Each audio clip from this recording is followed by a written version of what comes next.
The first thing we're going to do is discuss the credibility of religions generally. How do we know when a religion's claims are credible and when they're not credible? The second stage of our journey will be an investigation of the credibility of Judaism in particular. The third stage will be, once we have broken down the credibility of Judaism, a first attempt to rebuild it. And the final stage, the fourth stage, will be a final attempt to rebuild the credibility of Judaism using a completely different approach. So once again, the credibility of religions generally, the credibility of Judaism attacked, then an initial rebuilding of the credibility of Judaism, and then finally a final rebuilding. When you approach any religion on the planet, you ask them, what have you got? Every religion will present to you some sort of benefit that you'll get if you join their religion. If you become a Christian, you will be saved in the next world. If you become a Buddhist, you will achieve the 8th stage of transic insight. You could become a sort of divinity. If you become a Hindu, you'll gain control over nature. Whatever religion you join, a Muslim, you'll also get certain amazing experiences. If you ask these religions, tell me something. If instead of joining your religion, I joined that religion over there, will I get the benefits of your religion? If I say to a Christian, I'm not going to become a Christian, I'm not accepting Jesus, instead I'm going to become a Buddhist, will I get the benefits of Christianity? Will I be saved in the next world? What will a Christian tell you? No, of course not.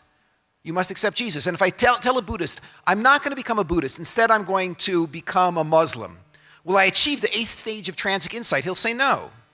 Every religion's claims are exclusive. That is, if you join our religion, you get the benefits of our religion. If not, then you don't. And when a religion makes this claim to exclusivity, they step onto a credibility trapdoor. You say to them, tell me something. You're the only one who can tell me how to be saved. You're the only one who can tell me how to get to the 8th stage of transic insight. You're the only one who can tell me how to gain control over nature. That means the technology that you're offering me must not be patently obvious. It must not be written in the heavens, because if everybody could see it, then everybody would know you have to accept Jesus to be saved. So if it's not patently obvious, if not everybody in the world has realized it, then where did you get this information? When you ask that question, every religion will reveal to you something which I call the revelation narrative. The revelation narrative is the story of how that religion came to possess its secrets. And when I was doing my undergraduate work, I compared revelation narratives and discovered that in 165 major religious families, thousands of sects and cults all across the planet, every single religion without exception has the exact same pattern in their revelation narrative. The pattern's fairly obvious. How does Christianity start? Well, excluding, let's say, the original Jesus cult. With the original Jesus cult, you have Jesus who actually launched this group. But Jesus died, and when Jesus died, so the cult almost evaporated entirely. Christianity, as we know today, was launched by an Orthodox Jew by the name of Shaul, who was walking alone on the road to Damascus, 35 years after Jesus died, when suddenly there appeared in front of him none other than Jesus, nice to meet you. Jesus appears to Paul, Shaul, who changed his name to Paul. He tells all the miracle stories of his life. Shaul is so moved by the revelation, he converts, becomes a Christian, goes back into the city, starts telling people about his experience with Jesus on the road to Damascus, writes down the story of Jesus' life, including all the miracles, then writes more than half of the books of the New Testament. These Pauline fragments are passed down from around 65 CE to around 325 CE. In 325 CE, they're gathered at the Council of Nicaea, put together, and the New Testament is born, as is modern Christianity. If Paul told the truth about his experience with Jesus, the whole thing is true. If Paul lied or hallucinated or imagined or exaggerated, then the whole thing is not true. It turns out the credibility of all of Christianity rides on the credibility of one man, Paul. How was Islam founded? So Muhammad heard these voices, I'm quoting their text, heard these voices in his head, which he came to believe were the voices of God.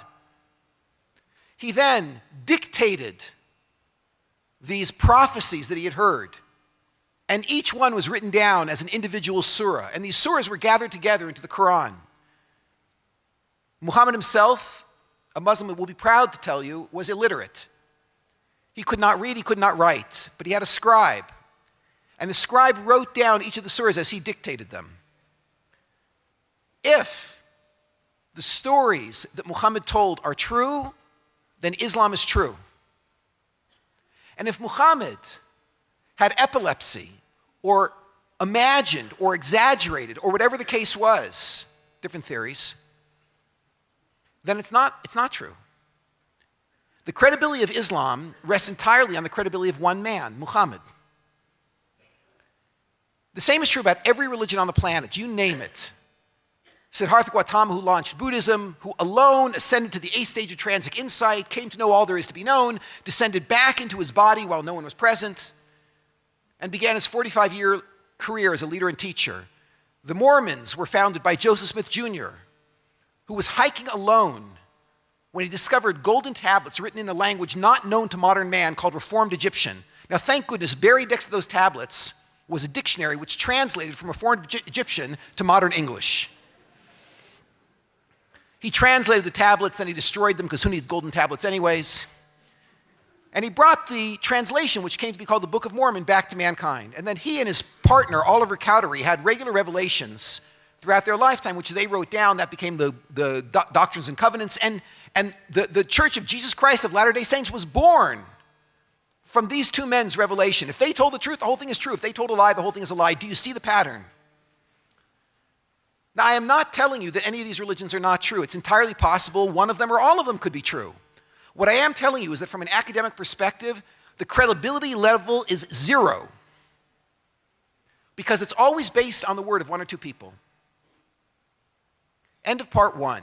How do we evaluate the credibility of religions generally? Look at the revelation narrative. How did the religion start? If the original story is not credible, then the religion itself and all that follows is also not highly credible. Part 2, the credibility of Judaism under attack. Judaism starts like every other religion on the planet. You open up the Torah and it says, God spoke to one man, Abraham. Sure. A generation later, he speaks to, coincidentally, Abraham's son, Isaac. Family business. One generation later, Jacob. Do you see how suspicious this is?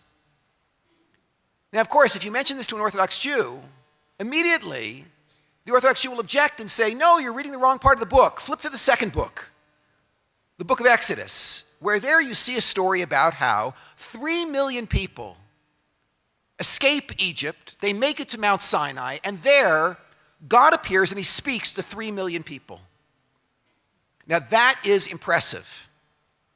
3 million people, what are the odds that 3 million people would have all conspired, told a lie about a mass revelation, and no one in that entire generation would have confessed and said, we made it all up? What are the odds? An Orthodox Jew will tell you. And if you try this in a university classroom, they will laugh you out of the room. They will ask the most obvious question on the planet. Tell me something. How do you know that God spoke to 3 million people? Well, it says so in the Torah. Well, who wrote the Torah? According to the latest technology, what they're teaching today in most universities across the planet, the Torah is written by 4 men, J, E, P, and D, redacted by a woman called R. What happened was the redactor, or some friend of the redactor, passed this book off on some unsuspecting group of cult followers, told them, look, God spoke to all of your ancestors, God spoke to you, and here's the story, 3 million people heard God speak. The cult leader was incredibly charismatic. The cult followers were wild-eyed and desperate. There was mass hysteria, perhaps some natural phenomenon, and they all bought it. And it's very easy to understand how Judaism could get started. A charismatic cult leader tells people a story about 3 million people hearing God speak, and the mythology is accepted, and the thing is up and running. And at that point, the credibility of Judaism is reduced to absolutely 0. We are just like every other religion on the planet. One person told a story, and that story was bought hook, line, and sinker. And Judaism crashes in fire. Part 3, the rebuilding of the credibility of Judaism. Part 3 and Part 4 are completely independent arguments. They have nothing to do with one another. I'm going to try to get both of them in so you can get a sampling of the way that there can be a rational basis for belief in the Sinai event. Both are complex but not complicated. Complex meaning there are a few moving parts. But if I'm clear enough, then you will walk out with a complete package and you will be able to say over the argument fairly simply. Part 3, here we go. The first rebuilding of Jewish credibility. We must be empiricists. We must link ourselves to the physical realities, to the evidence. We cannot suck theories out of our thumb. This could be true. That's irrelevant to me. What is in fact true? What do we know for sure is true? One thing we know for sure is true, there's a book. And that book tells a story from the second through the fifth chapter, the second through the fifth book of the 5 books of Moses, tells a story about 3 million people hearing God speak. That means at some point, some charismatic cult leader or group of leaders must have told somebody or written down that this event happened, this mass revelation. When the charismatic cult leader first introduced to the world this event of Sinai, 3 million people hearing God say, "I'm the Lord your God, you should have no other gods before me," where did the charismatic cult leader place this event in history? In other words, come with me back 1,000, 2,000, 5,000, 50,000 years ago, whenever you want to say Judaism started. Let's go back to the moment where the charismatic cult leader, in this case played by Kelemen, will persuade the wild-eyed charismatic cult followers, yes, that's you, right, that the whole thing is true. How did it happen? So there's only 3 possibilities, my thesis says. There's the past theory, the present theory, and the future theory.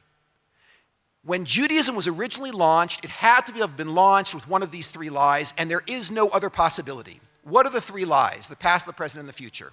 Start with the simplest. The simplest is the present. And the present lie, a charismatic cult leader comes to you and says to you, "You all heard God speak. You heard him say these words, 'I'm the Lord your God, you should have no other gods before me.' Moshe, come up to the mountain. I went up on the mountain, I got the Torah, I brought it down, and I've here to give it to you. I hand you the book, and you are so moved by my charisma that you all cry out in unison, 'Amen!'" You'll get a chance, don't worry. And the religion is up and running. This is called present theory because which generation do I, the charismatic cult leader who's launching this religion, which generation do I claim heard God speak? In this lie, I claim it was the present generation who heard God speak. You who are standing in front of me today. Possibility number 2, past theory. Slightly more complex. In past theory, the charismatic cult leader comes to a group of people and he says to them, "You heard nothing, for God never spoke to you. It was long ago at the foot of a great mountain. All of your ancestors were there. There was a great prophet Moses. God descended on the mountain. He said, 'I'm the Lord your God. You should have no other gods before me.' Moshe, come up to the mountain. Moses went up. He received the Torah. He brought it down. He gave it to all of your ancestors. They were there. They became religious Jews. They kept the law carefully for generation after generation, for 2 or 3 generations. Then there was a terrible, now insert whatever you want, flood, disease, war, and the entire Jewish nation fumbled the tradition. It was lost. And no one in your family has known anything about Mount Sinai until now, when I, Fred, came back to tell you about the Sinai event, which God told me about last night. And I actually have a copy of the original Torah, which I'm here to give to you. I hand you the book, and you are so blown away by my charisma that you all cry out in unison. You're not going to make it as cult followers, yeah? Amen! Okay. Don't worry, you'll have one last chance. Okay. The reason, obviously, why this is called past theory is in past theory, the charismatic cult leader says to a group of people, God did not speak to the generation that's standing in front of me. He spoke to your ancestors long ago. By the way, one subtle point. Why, when I explain past theory, do I say that God spoke to your ancestors, they carried it for a few generations, but then it was lost? And after Moses, there was a gap where no one knew about Sinai until I, Fred, came to give it back to you. Why must I insert the story of the gap? Why can't I, Fred, say that all of your ancestors received the Torah, it was passed straight down to you, and your parents are all Orthodox Jews? Why can't I tell you that? Because it's not true. I just made this thing up in the other room. The ink's still drying. If I tell you your parents all received the tradition from their parents, my lie is obvious and my credibility drops to zero instantly. No one's going to follow me. Therefore, in order to protect my credibility, I must tell you the tradition was lost, and that's why your mother knows nothing about it. Don't bother asking. Is that clear? Present theory, past theory. There is one other possibility, which is future theory, which I include just for completeness sake. In future theory, the charismatic cult leader comes to a group of people and he says to them, you heard nothing, because God never spoke to you, and God never spoke to your ancestors. But someday, there'll be a great mountain Sinai. Generations from now, there'll be a great prophetic leader, Moses. God will descend on that mountain. He'll tell all of your descendants, I'm the Lord your God. You should have no other gods before me. Moshe, come up on the mountain. Moses will go up. He'll get the Torah. He'll bring it down. He'll give it to your descendants. And I happen to have an advanced copy right here. I pull this baby out. I hand it to you, and you're so blown away by my charisma that you all cry out in unison. You're there. Obviously, this is called future theory because here, the charismatic cult leader says, which generation heard God speak? It wasn't your ancestors, it wasn't you. It will be in some day a future generation. Now, note the power of the structure that I've created. Every copy of the Torah on the planet says that God spoke to 3 million people. The charismatic cult leader who introduced that to the Jewish nation had to tell those people when the event took place. He either had to say, God spoke in the past to a past generation, he spoke in the present to you, or he will speak in the future to a future generation. Do you see there is no other possibility? Now, the power of this model is, what happens if I would show you that the future theory could never have produced Judaism as we know it today? It would never have worked.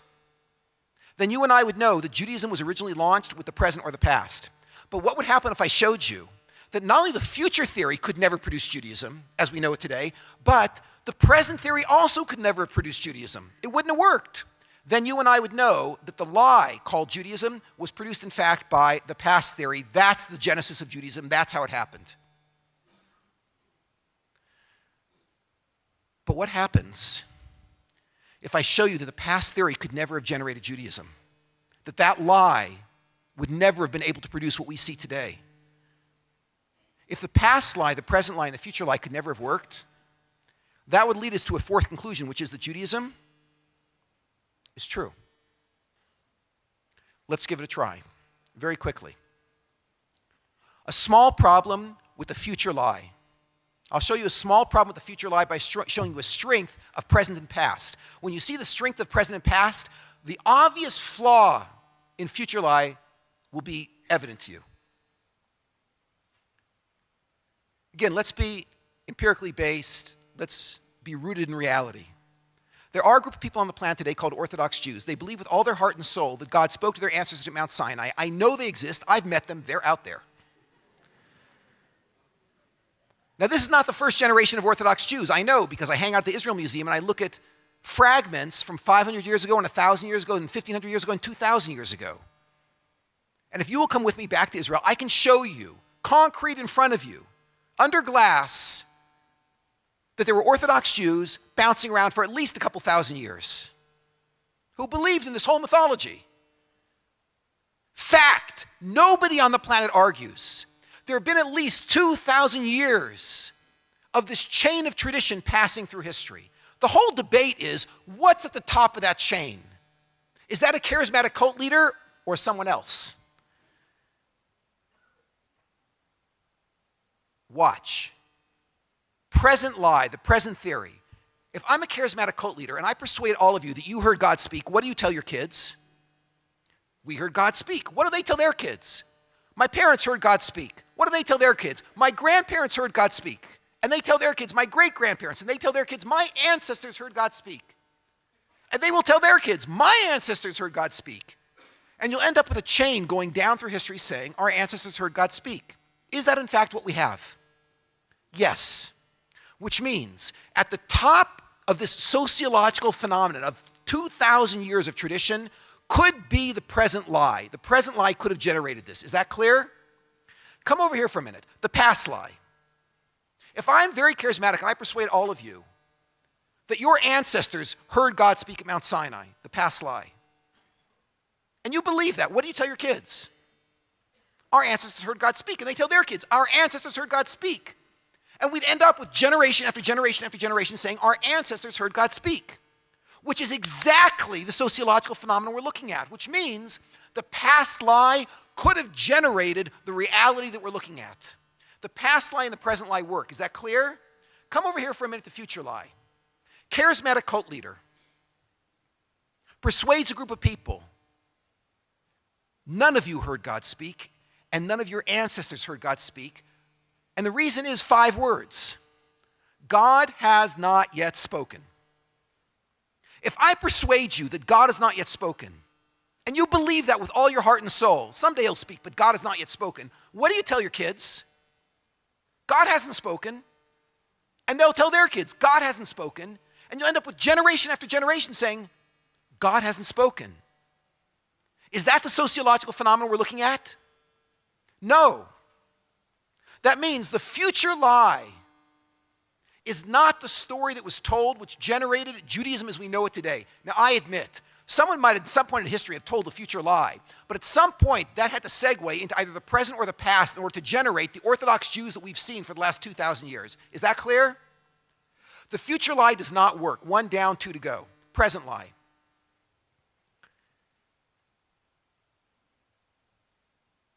One of the tools that we use when we study religions today is called Applewhite theorem. It's named after a charismatic cult leader by the name of Marshall Applewhite. Applewhite led a cult in California. Are you surprised? The cult was actually unusual insofar as he gathered about 40 people who are very wealthy, very successful in their careers, living in a very wealthy community by the name of Rancho Santa Fe. He told them that you don't have to live these lives of quiet desperation. If you want, you can ascend to a better place. You can come to heaven with me if you'll pass through Heaven's Gate, which was the name of the cult. And if you want to pass through Heaven's Gate, it's very simple. You just must be wearing black Nike tennis shoes. And 40 people went out and bought black Nike tennis shoes and started wearing them 24/7. There were several more revelations he had. He asked the men to perform this gruesome surgery on themselves, which I won't go into detail about. Finally, he gathered the entire group at his palace in Rancho Santa Fe, and he told them that tonight we're going to ascend. And if you want to ascend, all you have to do is take this lethal dose of phenobarbital, and after you pop the pills, tie a hefty plastic trash bag over your head and around your neck, and you will ascend. And on video, 38 out of the 40 members, 2 people were prevented from getting there that night. 38 out of the 40 members, they wanted to be there, but they couldn't get there. 38 out of the 40 members declared on video their faith in Marshall Applewhite, popped the pills, and tied the hefty plastic trash bags around their necks and laid down and died. This whole event took place 20 minutes from the University of California, San Diego, which is one of the 2 centers for the study of cults in America. They dispatched a team of graduate students that photographed the entire scene, began the research. What they found was there was not a single member of the Heaven's Gate cult that had any psychological or psychiatric background. That is, they hadn't seen a therapist, which either means that these people represent, in a country where more than 50% of the people see therapists at some point, these people either represent America's psychologically elite, which may not be saying much, or they were so sick they didn't know to go get help. So they asked the family members, tell me, before your relative joined this group, what were they like? And every family said, before my relative joined this group, they were perfectly normal, completely sane. They joined the group, they became a raving lunatic. What have we got? People with bachelor's degrees, master's degrees, PhDs, medical doctors, lawyers, who are highly successful financially, psychologically stable, drop into a cult and lose their minds. Why? Because of Applewhite theorem, which has 2 clauses. Clause A, people are gullible and will believe anything, even something that asks them to act self-destructively. A fundamental principle about human psychology. We are believers essentially. We are pre-programmed for religion. And therefore, Applewhite says, people are gullible, they'll believe anything, even something that asks them to act self-destructively. Clause B, as long as the lie cannot be checked.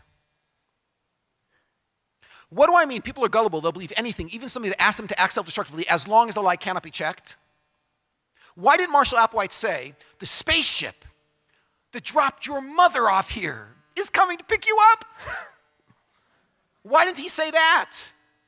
Because you would call your mother on the phone and say, Mom, remember the spaceship? And she would say, Sonny, you're in a cult. Run! You'd tell your friend sitting next to you, call your mother, call your mother. In 15 minutes, the cult would be gone. Why didn't Marshall Applewhite say, the spaceship that dropped your grandmother off here is coming to pick us up? Because you'll never get away with such a lie. People are gullible, but they're not that gullible.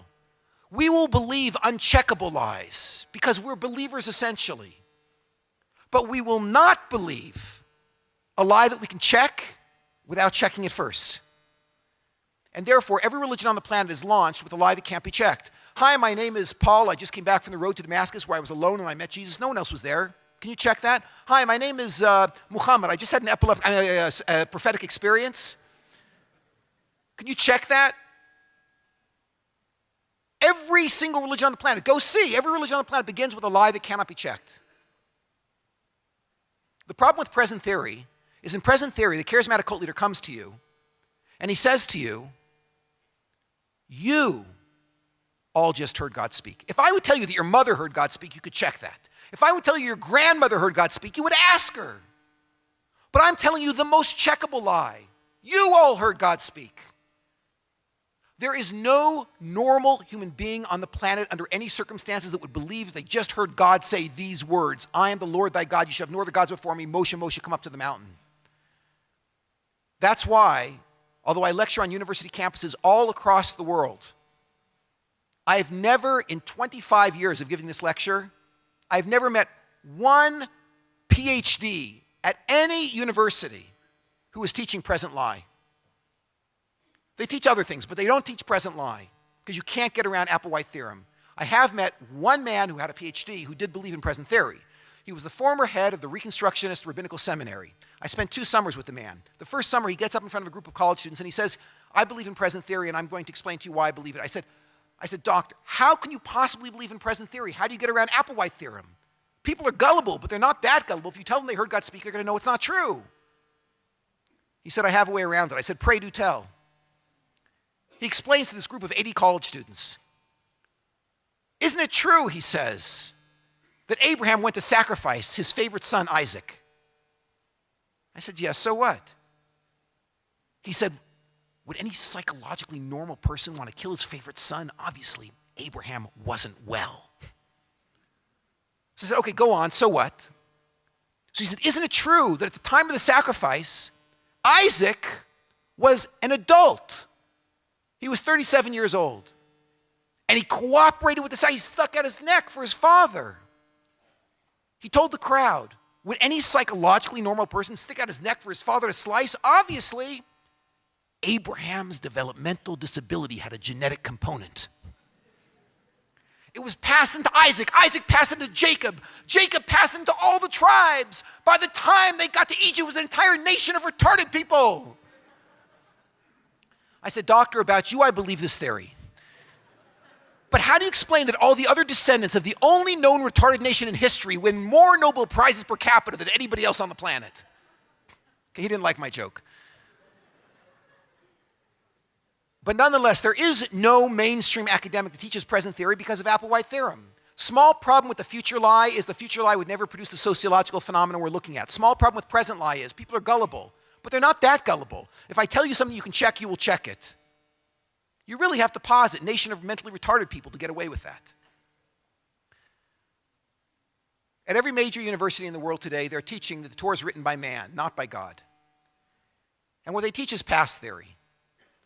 And past theory is really very powerful. A charismatic cult leader made up a whole history. He made up a story that there was once a charismatic leader by the name of Moses, and once upon a time, the Jews arrived at Mount Sinai. And there they all accepted the Torah, and the whole thing was up and running. But then it was lost, and for generations, no one knew about it. Until this charismatic cult leader, who actually made up the cult in the first place, quote unquote, relaunched the religion. It's a very powerful theory, and there's one small problem with it, and that's this. I ran an experiment several years ago I went to a great sage in Jerusalem. He passed away now, but his name was Rabbi Shlomo Volba. And I asked him, the Torah that you're teaching all these thousands of people, where did you get it? He said, I got it from my teacher. What was his name? Rabbi Yerucham Levovitz of Mir. I checked. I found 4 independent literary sources confirming a teacher-student relationship. I got birth dates and death dates. I went back to him. Your teacher's teacher, who was that? Where did Rabbi Yerucham Levovitz get this whole story? And he said he got it from his teacher, Reb Simcha Zissel Ziv of Kelm. I checked. 4 independent sources, birth dates, death dates. Where did Reb Simcha Zissel Ziv get it? He got it from Rav Yisrael Salant, or Rav Israel of Salant. Birth dates, death dates, 4 independent literary sources. And Israel Salanter from Rav Zundel of Salant. And Rav Zundel of Salant from Rav Chaim of Volozhin. Rav Chaim Volozhin from the Vilna Gaon. And the Vilna Gaon, and I played this game going backwards. It took me 2.5 years to run the experiment. After 2.5 years, I had assembled 4 independent literary sources for every post-biblical name in the chain. You can find it on the web. It's very famous now. I established a train of tradition that goes from me back to Moses at Mount Sinai. It's 60-some generations. Now, I'm not telling you anything on that sheet is true.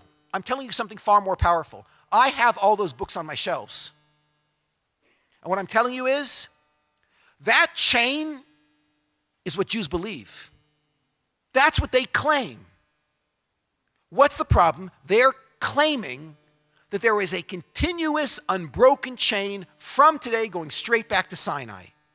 Why is that problematic?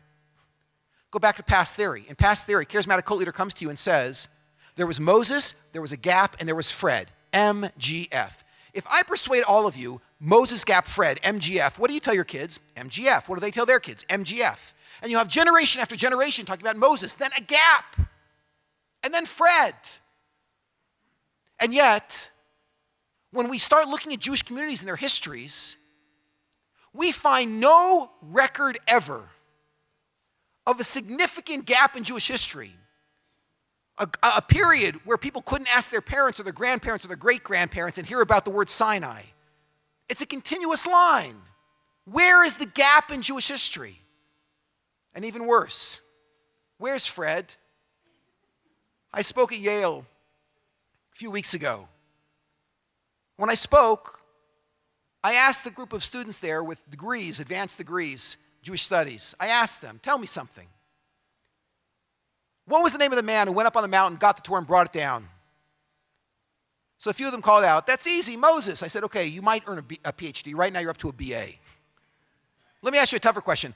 When the Jews were abandoned by Moses, Moses died, and the Jews had to go into the land of Israel, who took them in? And a bunch of people confidently said, that was Joshua. I said, I see you know Jewish history. Let me ask you a tougher question.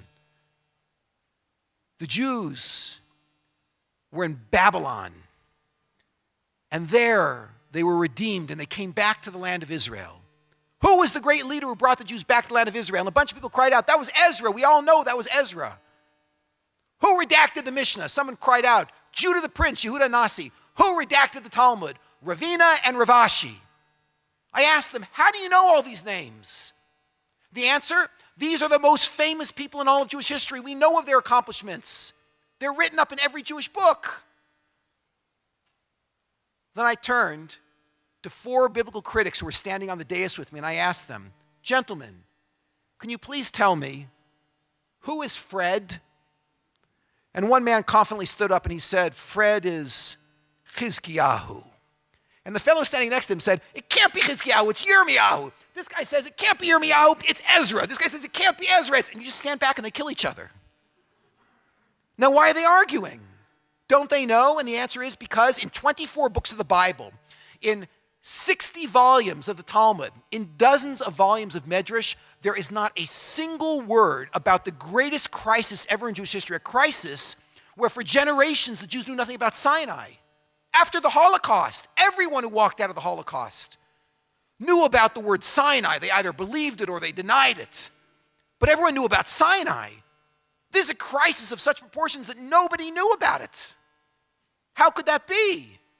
And how could that crisis not be recorded in Jewish history? And how could the leader who restarted Judaism be unknown?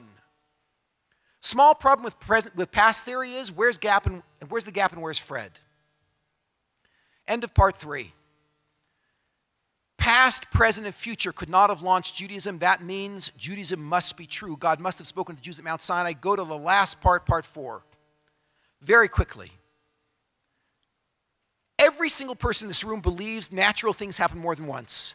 That's the backbone of scientific theory, and there's a good reason for believing that. Because there's only 4 natural forces in the world. There's gravity, electromagnetism, the nuclear strong force, and the nuclear weak force. Those 4 forces never change their strengths. And there's matter and energy never changes. It never goes away. It can be matter, it can become energy can become matter. But it's going to be there forever. That means I can run a scientific experiment, and under the same conditions, I will always get the same result. So if I let go of this pen under these circumstances, it should fall down.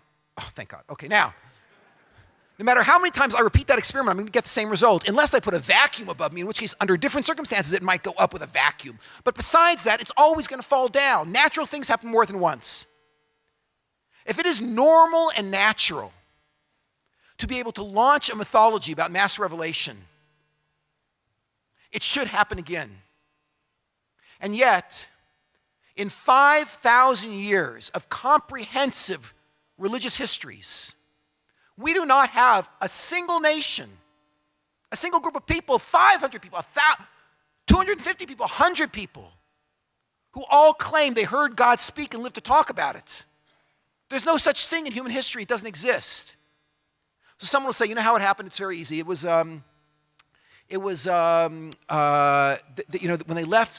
left Egypt, how much food could they have carried with them? They carried 2 pounds of matzah, and even if you calculate in the constipation factor, how long is that going to last? So after a couple weeks, they were starving, and they came into a field filled with mushrooms, and they started eating these things. It was a mass drug trip, yeah? Or it was mass hysteria. They were terrified by a thunderstorm, or it was an evolving mythology that happened over thousands of years. Whatever rational explanation you'll give me, the more probable you make your explanation, the more you say that could easily happen, then the more powerful my question becomes. If it could easily happen, why didn't it ever happen again? Natural things happen more than once. Is it natural for a group of people to make up a story about God coming down in the form of a human being?